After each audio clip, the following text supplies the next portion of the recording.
Well, who of you had tomato in your food today at some point? I definitely had. Yeah, probably a lot of you. You may have not even noticed that you had tomatoes in your food. I'm a researcher here at BTI, and I'm really interested in understanding more of the biology that underlies fruit ripening and nutrition, especially in a crop that is needed for us for our health and needed in our diet. And tomatoes, even though a lot of people will refer to them as vegetables, are actually fruit, and they definitely are important. They're used in a lot of the foods that we eat during the day or on a daily basis. Tomatoes are also really easy to grow. I would assume a lot of you have probably been growing tomatoes at home. And they're also a lot of fun to work with because they have a lot of different phenotypes. And with phenotypes, I mean the visual appearance of the fruit, whether it is the shape or the size or the color of the fruit. And at BTI, I am characterizing 200 different tomato varieties.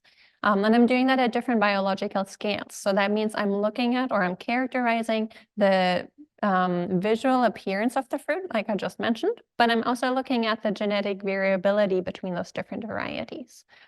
So I'm looking at how the genome differs from one variety to another. And all that information is really helpful for researchers as well as for breeders to understand what kind of areas of the genome correlate or have an effect on specific characteristics of those tomato fruit.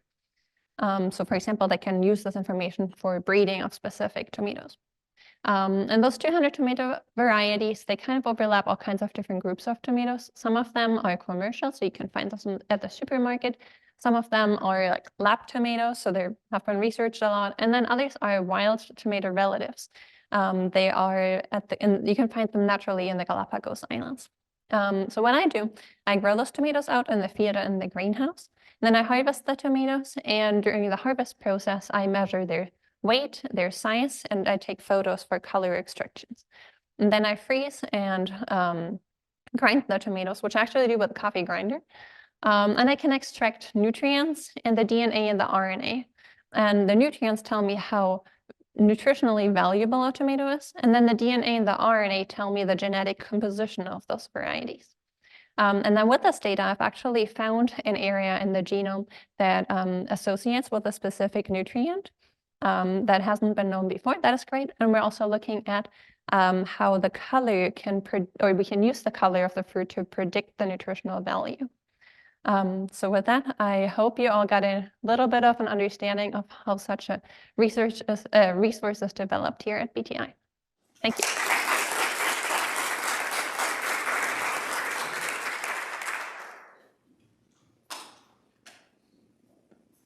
Yes. You talked about we're looking at the nutrients.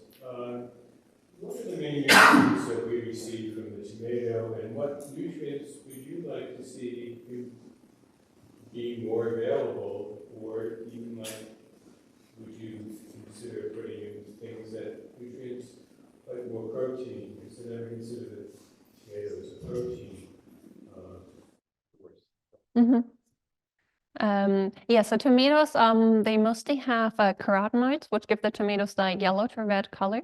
And they also have flavonoids. They're pretty much colorless. And then sometimes they have anthocyanins. They would give the tomatoes the purple color. And then, so I don't know if many of you have heard of the Norfolk tomato that came out as a purple tomato, where engineers have actually included more anthocyanins into the tomato, so they're completely purple. I think that's pretty interesting. It is a GMO tomato, but it is really valuable in a nutritional sense. And then someone else in our lab is working on folate. It's a vitamin to introduce more of that into tomatoes. Tomatoes so far don't have too much folate, but we're trying to improve the nutritional content in that sense. Yeah. Like nutritional differences between like the more specialized kinds of tomatoes versus like I don't know, like an heirloom tomato or something like that? Yeah. I haven't, well, the yellow ones actually have less lycopene, which is one of the major nutrients in a tomato. So actually the yellow ones have a little less nutrition than the red ones. some of the pimpinellifolium, so the small red tomatoes, they are very dense in their nutrition because they're smaller.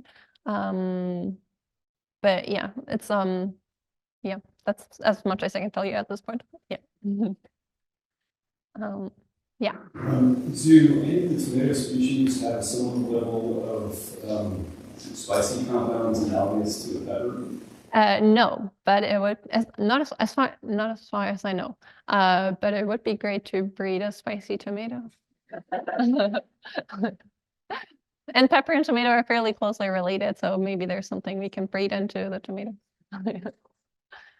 Yeah. Okay. Well, thank you very much.